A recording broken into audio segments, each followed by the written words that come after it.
IPL के पूर्व commissioner Lalit Modi social networking site Twitter पर एक के बाद एक खुलासे किए जा रहे हैं। सोनिया गांधी और वरुण गांधी के बाद अब उन्होंने बीजेपी नेता सुधांशु मित्तल को विवाद में लपेट लिया है। जी हां, गुरुवार तड़के ट्वीट करके ललित मोदी ने सुधांशु मित्तल को बताया कि उनका हवाला कारोबारी विवेक नागपाल से क्या संबंध है। जी हां, इस तरह के सवाल उन्होंने उठाए हैं। सेक्रेटरी अमिता पॉल का भी नागपाल से संबंध बताया है। ताजा ट्वीट में उन्होंने लिखा है, पेश है दुनिया का सबसे बड़ा एक्सक्लूसिव। जी हां, मैं बीजेपी नेता सुधांशु मित्तल से पूछना चाहता हूं कि उनके हवाला कारोबारी विवेक नागपाल के साथ क्या संबंध है।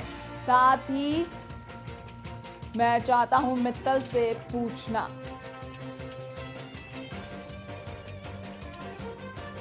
ये पुराण में रोजाना एक नया अध्याय जुड़ जा रहा है और हमें लगता है कि जो मूल प्रश्न है, इन सारे नए आरोपों के लगने के बावजूद उस मूल प्रश्न से नहीं भटकना चाहिए। आज की तारीख में मोदी जी रोज नए खुलासे करके, हो सकता है वसुंधरा राजे को बचाने की कोशिश कर रहे हो सकता है सुषमा स्वराज को बचाने की कोशिश कर रहे हो, और ये भी हो सकता है कि ये सारे नए नाम जुड़ रहे हैं इस अध्याय में। सारे नए नामों पर भी जो आरोप हैं वो कल को हो सकता है सही साबित हो जाए। इसके बावजूद जिन मंत्रियों पे भारतीय जनता पार्टी के आरोप लगे हुए हैं, जिनके खिलाफ तथ्य मिले हुए हैं, उन मंत्रियों पे भारतीय जनता पार्टी अगर अपनी चुप्पी नहीं तोड़ती है तो ये नए नामों की वजह से साख तो वैसे भी जा रही है भारतीय जनता पार्टी की। जो सुंदरा राज्य और सुषमा स्वराज का इस्तीफा न देने की वजह से इज्जत जो भारतीय जनता पार्टी की मिट्टी में मिल रही है वो अब लौट के वापस नहीं आने वाली। अब मोदी जी इस्तीफा ले चाहे न ले, भारतीय जनता पार्टी का जो डबल स्टैंडर्ड है वो इस देश के सामने एक्सपोज हो चुका है। सुधांशु मित्तल जी बहुत नामी गिरामी राजनीतिक खिलाड़ी रहे हैं। एक वक्त था जब शेड्यूल स्कैम में उनके खिलाफ सीबीआई इंक्वायरी 7-7 घंटे उनके खिलाफ पूछताछ चली है, और वो भी किस मसले में, तो टेंट और फर्नीचर और तमाम चीज़ों की सप्लाई के मसले में। तो बहुत लंबे समय से उनका जो रोल रहा है दिल्ली की राजनीति में और राष्ट्रीय राजनीति में, वो संदेह के घेरे में रहा है। और इस तरह के जब मोदी जी के बम फूट रहे हैं उनके नाम के साथ, तो कहीं ना कहीं लगता है कि ये बातें सही होंगी।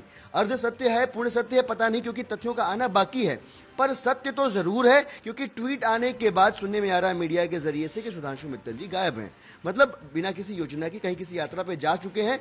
वो किस लिए गए हैं, क्यों गए हैं, वो आने के बाद बता पाएंगे। पर ये सारी चीजें, सारे डॉट्स कनेक्ट करने से जो तस्वीर बनती है वो यही बनती है कि मेल जोल की साठगांठ की राजनीति रही है। भाजपा और कांग्रेस ने देश को बराबर लूट के खाया है। ललित मोदी के ट्वीट से ये बातें स्पष्ट हो रही है। देखिए, मैं एक बात साफ कहूं कि इतने खुलासे, इतने साक्ष्य, इतने सबूत मैं पहली बार इस मुल्क में देख रहा हूं कि इतना कुछ हो रहा है और मुल्क के सबसे आला व्यक्ति जो हमारे प्रधानमंत्री जी हैं वो मौन है। उनकी मौन, उनकी चुप्पी शोर मचा रही है। इस शोर मचाती हुई चुप्पी से लोग परेशान हैं। आखिर क्या वजह है, कहां तक ये नेक्सस गया है, कहीं ये खत्म भी होगा? क्योंकि सिवाय आपकी सरकार चलने का नहीं है।